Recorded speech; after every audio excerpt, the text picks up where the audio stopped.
Hi guys, it's Ashley with Badass Vegan. Welcome. Today I wanted to talk to you guys about why I went vegan. There's a couple main reasons why, but first I want to give you guys some history about my eating habits.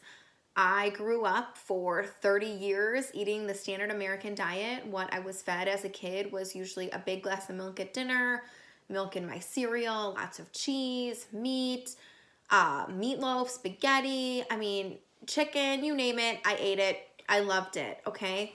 The biggest reason that I decided to go vegan in 2017, the end of 2017 is when I decided to do this.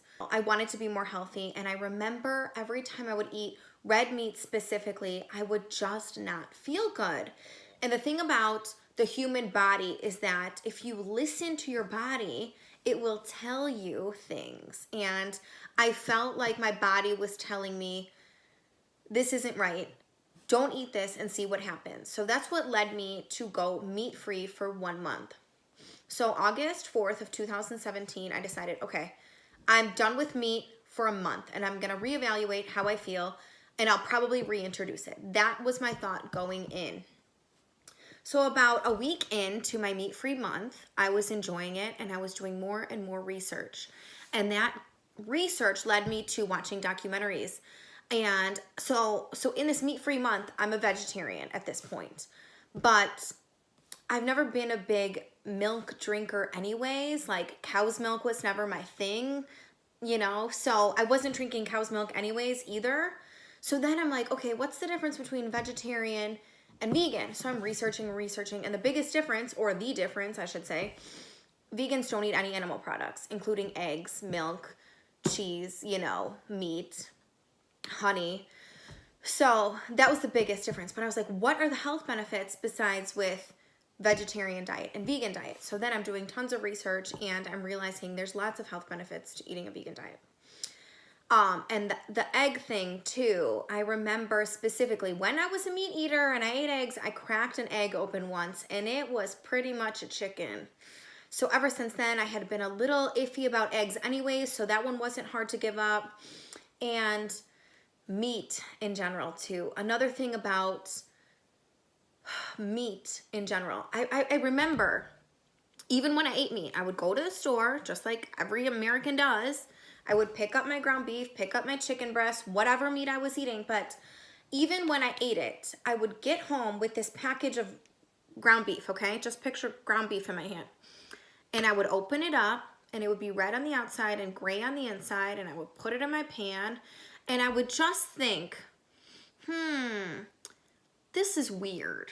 So I don't know if other people think that or if it was just me, but I think subconsciously I was already a vegetarian or vegan, like predisposed in my brain. But then further into my research, I realized the decaying process of an animal after it's slaughtered is 24 hours. After that 24 hours, the decay process starts. So the meat will start to brown.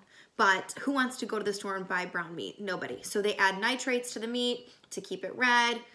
So, but just thinking back to when I ate meat, it kind of already disgusted me. But I was still eating it because that's what we do. That's what I was raised doing.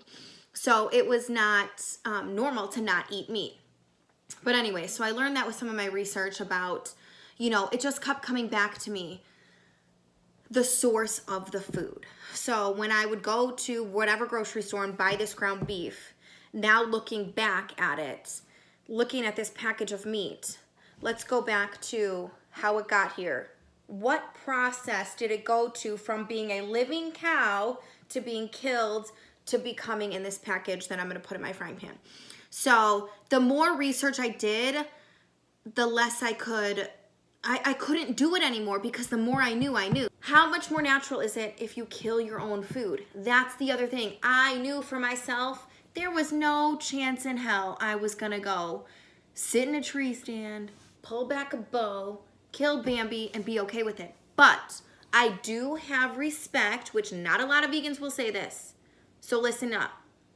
I do have respect for hunters. My brother is a hunter. My friends are hunters. Could I do it? No. Would I do it? No. Are they going to eat the bounty of the land that God provided? Yes. So my hats are off to them for their ability to collect their own meat. Now, there's a big difference between going in the back 40 and shooting a deer and thanking the Lord for the good harvest that you provided with your own tools. And then there's a big difference between that and going to the grocery store and buying a decaying dead animal that you don't know how long ago it was killed, and you're just supporting mass production of slaughter. I know, it's awful. I can't even handle it. So I am not opposed to meat eating for those who do it locally and organically and source their own food. Bravo. I will not do it. But my brother, man, that's the thing. When he goes to his freezer to take his venison out, guess what? He took that deer, he thanked the Lord for it, he chopped it up himself and froze it for his family. That is providing. Let me say this too. Back in the day when it was caveman days, meat was a luxury, okay? They weren't off killing woolly mammoths every day and eating pounds and pounds and pounds of meat every week, okay? It was a luxury. If they were gracious enough and grateful enough and savvy enough to get a big meat kill, they would dry it out and hang it up and bury it in the ground. Who knows? They would make it last. The majority of the food our cavemen ancestors were eating was hunter and gatherer food. Grains, nuts, seeds, legumes, vegetables, what us vegans eat.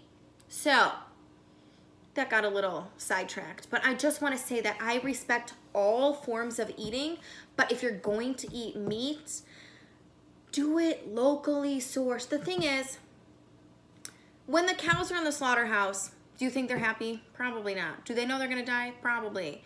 But if you go down to Joe Schmo's farm stand and they have one beautiful cow that they pet and they love and they appreciate and it's grass fed, and then one day they're gonna take that one cow to slaughter, I get it. Is it still sad for me? Yes, I'm a vegan, but I understand. So if you can, support your local meat farmers, the small guys. Don't go buy Tyson chicken. Do you know how those chickens are kept? Freaking 4 chickens to like the size of a milk crate. 4 chickens on top of each other, and they peck each other and they poop on each other, and it's just disease infested nasty. So find someone local. That's all I'm saying. And be appreciative of your food, because you know what? They died so you can eat. I mean, come on. But anyways, this is getting a little ranty. I just wanted to tell you guys where I'm coming from as a vegan and why I did this. But I will say I've never felt better in my life. And will I continue to eat like this for the rest of my life? As of right now, yes, that's 100% how I feel. Do I know what's going to happen down the line? No. But it's been over 1.5 years that I've been eating as a vegan, and I love it, and it's a passion of mine. So that being said, my friends, I hope you've enjoyed this video. I feel like I was going to cover more topics, but it kind of just went from my health journey to seeing the side of the animals. And you know, Sir Paul McCartney says, if slaughterhouses had glass walls, everyone would be vegetarian. Now, is that true? I don't know. But you know what? I've seen some documentaries, man. It's not cute. It's not. So if you're going to hunt, that's different. I respect you. And not a lot of vegans will say that. So keep that in mind. But whatever, right? Just do you. This is me, and I'm loving it. So if you have any questions, comment below. Like this video. Look. 2 Band-Aids, thumbs up, like this video, you know, whatever they say in the YouTube world. I appreciate you guys watching. All right, bye.